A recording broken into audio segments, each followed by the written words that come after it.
അതിനിറങ്ങിയിട്ടുണ്ട്. മനീഷ മനീഷ ചന്ദ്ര പിന്നെ കൊയിലാളാ. ഞാനിപ്പോ ഇവിടുന്ന് കലണ്ടുള കലണ്ടുള വാട്ടർഫോളിലേക്ക് പോവാണ്. എന്റെ കൈയെല്ലാം ഇങ്ങനെ തൊട്ട് നോക്കുന്നേ. ഹിന്ദി പിള്ളേർ എടുപ്പിക്കരുത്, തലേ കയറി ഇരിക്കുവേ, കളഞ്ഞിട്ട് വാ. അവനെ കാണിക്കാനൊക്കെയാണ് പറയുന്നത്. ഈ കൊച്ചെറുക്കൻ ഫോട്ടോ എടുക്കാനാന്ന് പറഞ്ഞിട്ട് എന്നെ ചേർത്ത് പിടിച്ചേക്കുവാണ് കേട്ടോ. എന്തിന്റെ കട വയസ്സാകാലത്ത് പെമ്പിളരെ കാണുമ്പോ എന്താ ഇളക്കം. ഇവിടെ ഒരു വാട്ടർഫോളിലേക്ക് പോവാൻ വേണ്ടി ലിഫ്റ്റ് അടിച്ചോണ്ടിരിക്കും. എന്താ മച്ചമ്പി ഇത്? എന്നോടാണ് ചോദിക്കുന്നത്. എന്താ ഇത്? വേണ്ടി ലിഫ്റ്റ് അടിച്ചോണ്ടിരിക്കാണ്.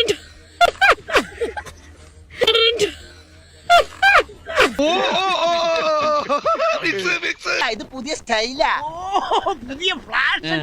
ഇപ്പോഴത്തെ പിള്ളേരുടെ ഓരോരോ കാര്യങ്ങള് കൊള്ളാവണം.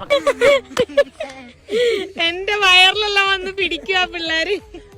എന്റെ പിന്നെ അവിടുത്തെ പഠിക്കലും പീഡിപ്പിക്കലും ഇവിടെ ഒന്നും ഞങ്ങളോടൊക്കെ പറഞ്ഞോട്ടാ. കൈയെല്ലാം തൊട്ടോക്കും കേട്ടോ. എന്റെ സ്കിന്നിന്റെ കളറൊക്കെ അവര് നോക്കുവാണ്. ആ മുഖത്ത് എഴുതി വെച്ചിട്ടുണ്ട്, ആർക്കും വാരിക്കോരി കൊടുക്കുന്നവളാണ്.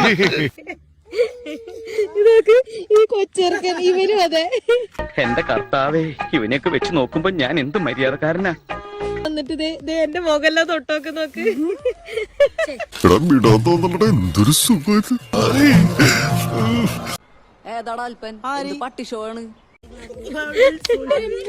അവർക്ക് ഭയങ്കര അത്ഭുതം പോലെ മുടി പിടിച്ച് വലിക്കുകയാണ്. മുടി original.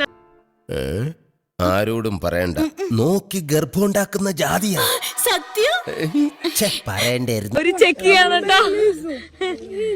Yes yes original. Lucy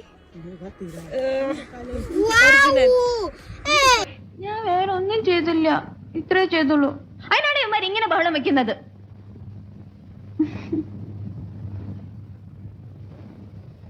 വട്ടാണല്ലേ. എന്നോട് ഒരുപാട് പേര് ഇങ്ങനെ ചോദിക്കണു, അതെന്താ? ഈശ്വര, ഇതാണ് ന്യൂ ജനറേഷൻ. മുത്തശ്ശ കേട്ടല്ലോ, ഇവളുണ്ടല്ലോ 10 രൂപ കൊടുക്കാന്ന് പറഞ്ഞ പൂരപ്പറമ്പിൽ പബ്ലിക് ആയിട്ടിരുന്ന് മൂത്രമൊഴിക്കുന്ന കക്ഷിയാ.